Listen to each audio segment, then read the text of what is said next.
Hey guys, Captain Foley back with you again today for another video. And today we're going back old school. If you guys didn't know, I did a lot of reviews for the Eaglemoss ships. Like a ton. And there's a whole playlist of them on Trekyards if you guys want to check it out. I would really appreciate that. So if you want to check them out, please do so. But today we got another Eaglemoss ship. It's like time travel. Speaking of, when you're watching this video, I'm actually going to be in LA. I said that funny. In LA. Sylvia and I are going there, and ironically, it's my second contact with LA because I've already been there. Been there with Samuel. That's the only time I've ever been to LA for one of our Mission America trips. Well, like I said, as you're watching this, I'm in LA, and I'm going to be, I'll be at Universal Studios today. So I'm in two places at once. Isn't that awesome? I think it is. So anyway, in honor of second contact with LA, today we're looking at the USS Cerritos XL, and I was happy to get this one from Master Replicas. It's one I kind of missed out on and finally got it. So I'm excited. We're going to do a review of it, take a look at it, and basically just do a first contact on this model. And anyway, yeah, so let's get into the box and see what we shall see. Now these ones, a lot of the stuff that's coming out of Master Replicas doesn't have magazines with it, so we can't take a look at the magazine, but that's okay. So let me just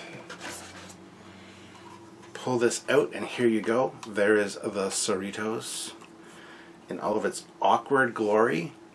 This was a design that I was kind of scratching my head at when they first revealed it, and the more you see it, the more it kind of grows on you. It is an interesting design, and I was the same way. Saw it immediately and I was kind of like, ugh.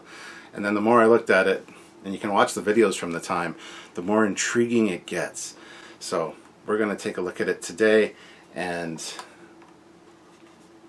yeah, so if you can pick one up, go for it. As you can see, it's pretty big. It's the size of my head, and trust me, I have a big head. So anyway, sorry for all the noise outside. Of course, as soon as I start filming, something's happening. Hold on just 1 second. So, as it turns out, the City of London, in their infinite wisdom, decided to pick now, right after I start filming, to replace the tree out front that they planted a few years ago that died. And this is the forest city, so they need to replace the tree.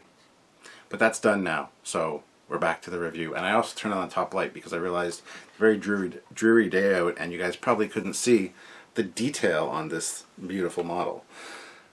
Check that out. It is super nice. So yeah, this gets added to my large collection of Eaglemoss ships. So let's take a look at this thing and do our thing. So lots of nice windows along the rim of the saucer. Some lit, some not, which I really appreciate that. Also some nice paneling. There's some paneling in the front there. You can see also too there's a lot of little escape pods, but they're all just colored gray, but there are quite a number of them, and it kind of shows the scale of this ship. Those escape pods are all pretty much a standard size. This makes this pretty big actually. So that's cool. You got the yellow line, that's indicative of the Cerritos. We know that the other California classes have blue and red, and I just realized I'm in California right now when you're watching this. Isn't that cool? California class? Anyway, it's not really that cool. Bridge, you got the bridge window at the front there, as you can see, and then that black detail extending back, covering the top of the bridge area. Around the side, you've got some nice windows set in there, and then these raised elements, which I'm not really sure what they are, but they are there. And then you got a blue phaser ring, which is an interesting choice. Now there is no front registry on this one. As you know, the registry It's like a tramp stamp, as Mike McMahon says. It's right there. It says USS Cerritos NCC 75567. It's a little misaligned. The second 5 kind of goes down a little bit, but that's all right. Got some interesting detail right in there. You got some window details in that inset part, and then like a stepped part at the back here, which also has some window details, and another phaser ring at the back. Phaser strip, I guess, wouldn't be a ring. And then some more detail on the back of the saucer there. Now on the sides of the saucer, there's no windows on the sides of the saucer, but there are these darker gray elements all around. Quite a few spots. And there are running lights. They're very, very, very small, but there's one there, the red one, and there's a green one over on this side, which you can see there. Going to the bottom of the ship, more of the same kind of window detail, same yellow ring, and then the blue phaser strip, as well as some other inset areas and more of the paneling and the escape pods. Middle part is like a dark blue color, which is interesting. There's no detail on that, which is fine. I believe that's exactly like the ship. And then you've got this area that kind of splays out from the back there that has both blue, well, it has blue paneling and detail, as well as the main gray part as well. So very interesting in that regard. I think the colors that they use for this is quite nice, considering it is an animated ship, so I think they're kind of focusing on that. The struts are a darker gray as well. You see that negative space in the middle there, and I think those look fantastic.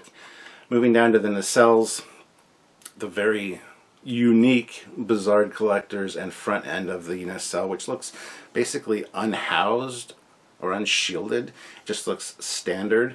Like it's missing something almost, which I think is part of the look of the Cerritos. So again, nice red detail on the front, and then some red striping on the side of them as well as the bottom.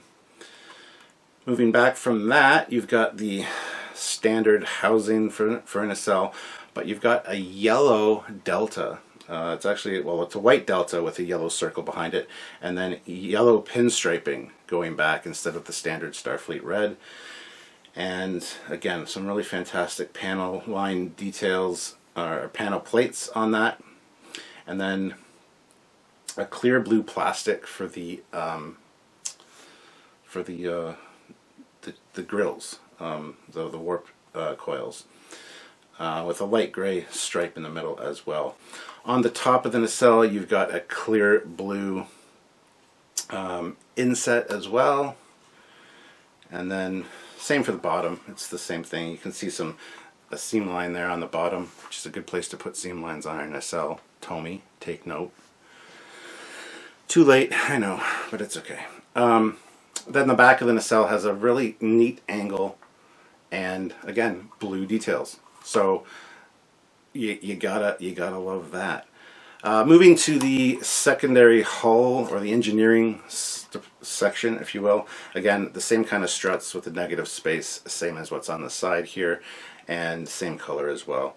And then there's actually no real detailing on this. I mean, you got the panels, obviously, and then the yellow striping, but there's no windows or anything. There are actually windows on this part of the ship, so that's an interesting choice. Going to the bottom, a huge yellow detail, just a yellow stripe, nothing else. No warp core ejection ports or markings or anything like that. So pretty standard, pretty simple. And then going to the deflector, it's actually kind of strange. The deflector is a really weird kind of aquamarine or turquoise color, and then like purple with a pink inset. It's, again, probably just going for that animated kind of look. It's an interesting choice, and I don't hate it, but I kind of hate it. I kind of hate the colors. But that being said, with the way this thing sits on the stand, you can see it, obviously, but you're never really going to focus too much on the deflector, I don't think. So there it is. So that's kind of our cursory look. We're going to throw this on the turntable and take a look at it on the stand, see how it looks and how it feels. I'm really happy to have this one, honestly, and if you can pick one up, I would suggest doing so. But anyway, so let's throw this thing on the turntable and take a look at it. You can tell it's been a while since I've done an Eaglemoss review because I forgot how to do it. I forgot to show you guys the box. There you got a great image of the Cerritos, USS Cerritos Hero Collector, Lower Decks, and the official Starships collection. And there you've got their animated ships. You've got the Luna class animated, the California class Cerritos, and then the Parliament class, which now we've seen are named after Canadian cities. We've had the USS Vancouver and the USS Toronto now. So those are on there. I love that. I really need a Parliament class. If you guys have a Parliament class or an extra one you want to get rid of, let me know in the comment section down below. I neglected to pick one up, and I really love the design. So side of the box has Lower Decks font with the official Starship collection, USS Cerritos. On the side of the box, another great shot of the ship, different from the top. Got that shot and then that shot. They are different, trust me. Again, these boxes make great displays. If you needed to keep the ship in the box, you can display it like this up on a shelf or something, or like that as well, or just put them behind the ship for display purposes. The boxes are really good for that. On the other side of the box, you've got all of the shows: Voyager, TNG, Deep Space Nine, Discovery, Enterprise, and Pickard. Star Trek Picard right there. Bottom of the box has the standard legalese and UPC code, and then the StarTrek.com and the Delta. So that's the box. I should have probably done this part first. But oh well. Now we're going to go take a look at it on the turntable. Alright guys, here she is on the turntable, looking beautiful. And as you can see, it displays quite nicely. To get it on the stand was a little bit hard because you got to kind of finagle that between the nacelles and slip it in. I don't really have much of an issue with the stand though. Keeps it nice and flat and level, which I love. I hate when they point upwards. I think that looks stupid. But yeah, so if you display it on a lower shelf, you get a really good look of this ship. It's got some good shapes to it. Like I said, especially if it's on a lower display shelf, you're looking down at it. If you display it on a level shelf, again, that looks kind of cool. The stand doesn't really get in the way of the ship design at all. As I was saying with the deflector there, it's not blocked at all. I figured it might be, but it's not. So on a eye level shelf, it actually looks very good from a lot of different angles as well. So there you go, take that for what it's worth. And if you put it on an upper shelf, again, some really nice angles for this thing that really kind of make it pop and sing, if you will. It's like flying away from you is a kind of a cool look, honestly. But you can, like, even upper shelves like that looks very much Miranda-esque, you know. So there's a lot of great display potential for this one. And those red parts at the front look like they glow in certain light, but they definitely don't. They're not like clear plastic or anything. They're just paint.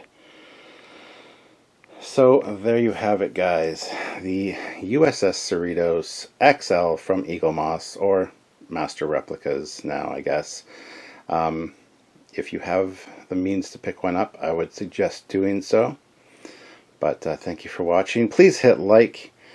Don't forget to subscribe to both channels, the Captain Foley personal channel, as well as the Trekyards main channel. And check out other videos in this series. Thanks for watching, guys.